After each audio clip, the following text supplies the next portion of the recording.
ہمارے آقا و مولا حضور پر نور شافع یوم النشور صلی اللہ تعالیٰ علیہ وآلہ وبارک وسلم حضور خاتم النبیین ہے، حضور آخری نبی ہے، تو ظاہر بات ہے نبی علیہ الصلوۃ والسلام کی تشریف آوری کے بعد پھر قیامت ہی آنی تھی،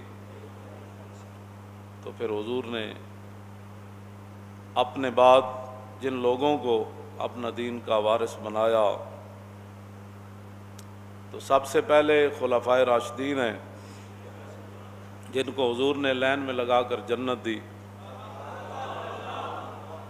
اور نبی علیہ الصلوۃ والسلام نے کنکریاں اٹھائیں تو انہوں نے تسبیح پڑھی سبحان اللہ سبحان اللہ، حضور نے رکھ دیں، پھر صدیق اکبر نے اٹھائیں، انہوں نے پھر سبحان اللہ پڑھا، صدیق اکبر نے رکھ دیں، پھر حضرت فاروق اعظم نے اٹھائیں، انہوں نے پھر سبحان اللہ پڑھا، اور پھر جب حضرت عمر نے رکھ دیں تو پھر حضرت عثمان غنی نے اٹھائیں تو پھر انہوں نے سبحان اللہ پڑھا، اور عثمان غنی نے جب رکھ دیں تو حضرت مولا کائنات علی مرتضیٰ نے اٹھائیں تو پھر انہوں نے سبحان اللہ پڑھا، جب پاس بیٹھے ہوئے صحابی نے اٹھائی تو وہ خاموش ہو گئی۔ تو معنی یہ تھا کہ میرے بعد یہ چاروں خلفاء ہوں گے اور اس ترتیب سے ہوں گے، ابو بکر فی الجنہ و عمر فی الجنہ و عثمان فی الجنہ و علی فی الجنہ لا یجتمع حب ہؤلاء الاربعۃ فی قلب منافق، ان چاروں کی محبت کسی منافق کے دل میں نہیں جمع ہو سکتی، لا یجتمع حب ہؤلاء الاربعۃ فی قلب منافق ابی بکر و عمر و عثمان و علی۔ تو نبی علیہ الصلوۃ والسلام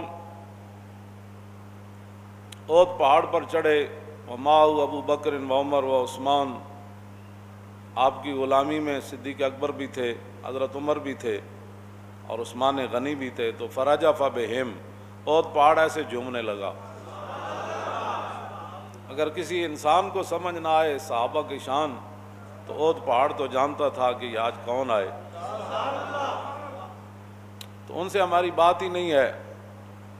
کائنات کی ہر چیز جو رسول اللہ کو جانتی ہے حضور کے غلاموں کو بھی جانتی ہے، حضور کے غلاموں کو بھی جانتی ہے، اور رسول اللہ نے جن پر محنت فرمائی جو حضور کی غلامی میں آ گئے، پھر اعلیٰ حضرت بریلوی فرماتے ہیں کہ جناب بنے گی محبہ نے چار یار کی قبر، جو اپنے سینے میں یہ چار باغ لے کے چلے، اور تیرے غلاموں کا نقش قدم ہے راہ خدا، جہاں صحابہ چلے نا وہ راہیں بھی راہ خدا ہے، تیرے غلاموں کا نقش قدم ہے راہ خدا، وہ کیا بیک سکے جو یہ سراغ لے کے چلے۔ الحمدللہ آپ کے چمکتے ہوئے چہرے اور 1400 سال اسلام کی تاریخ اس بات کی گواہ ہے کہ جنہوں نے حضور کی غلامی میں حضور کے صحابہ و اہل بیت کو مانا، دنیا نے ان کے چہروں کو دیکھ کر کہا، امام محمد کو دیکھ کر یہودی کہتے تھے غلام محمد اتنا خوبصورت ہے تو آقا محمد کیسے ہو۔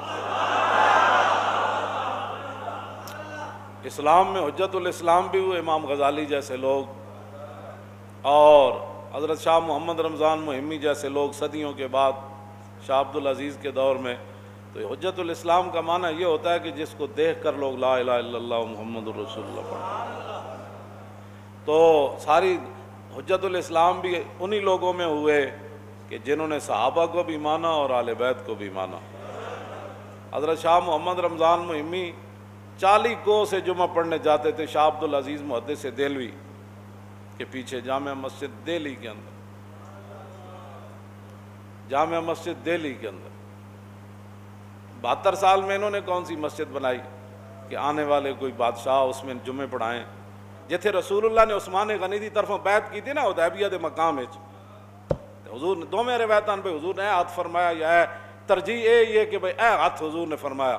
عثمان غنی کے بارے میں بات کرتے ہو، جب سب کی لقد رضی اللہ عن المومنین اذ یبایعونک تحت الشجرہ، درختیوں دے نہ لیکن جدے تھلے حضور کھڑے ہو گئے، اللہ نے فرمایا میرے حبیب ہن اس درخت نوں اسی ایویں تے نہیں نہ چھڈنا۔ اللہ نے فرمایا اللہ راضی ہو گیا ان مسلمانوں سے جنہوں نے درخت کے نیچے میرے حبیب آپ کے دست مقدس پر بیعت کی، سارے بیعت کر لئی، عثمان غنی دی واری آ گئی، وہ کدھر گئے ہوئے تھے؟ انہو فی حاجت اللہ و حاجت رسولی. اے ملا علی قاری نے مرکات بڑی عجیب گل کی تھی، فرمایا اللہ تو بے نیاز ہے محتاجی سے. کیوں جی؟ احتیاج سے ہی ہے نا. تو فرمایا جب عثمان غنی کی باری آئی تو حضور نے فرمایا عثمان اللہ کا کام کیا ہوا ہے اور رسول اللہ کا کام کیا ہوا ہے. اللہ تو علوًا کبیرہ، اللہ کی شان تو بے نیاز ہے. واللہ الذی لا الہ الا وہ تو بے نیاز ہے، وہ تو ان چیزوں کا نہیں. تو پھر بانا کیا بنا؟ فرمایا رسول اللہ کا کام یہ اللہ ہی کا کام ہے. ہاں انہیں دو گلہ نہیں، بخدا خدا کا یہی ہے در. حضور نے فرمایا کہ عثمان انہو فی حاجت اللہ و حاجت رسولی. میں حقیقت نے دا ترجمہ سوچتا رہا، میں نے نہیں آیا. اتنا حساس ترجمہ ہے. پھر اتنا ہی میں ترجمہ کیتا ہے اللہ دا کام گئے سن تے حضور دا کام گئے سن. ایتھے کرے نا کوئی ترجمہ فی حاجت اللہ و حاجت رسولی، کرے کوئی ترجمہ. آج لوگ باتیں کرتے ہیں اسلام کے بارے میں. حضور نے ہاتھ چک کے فرمایا یہ عثمان کی طرف سے میں بیعت کر رہا ہوں.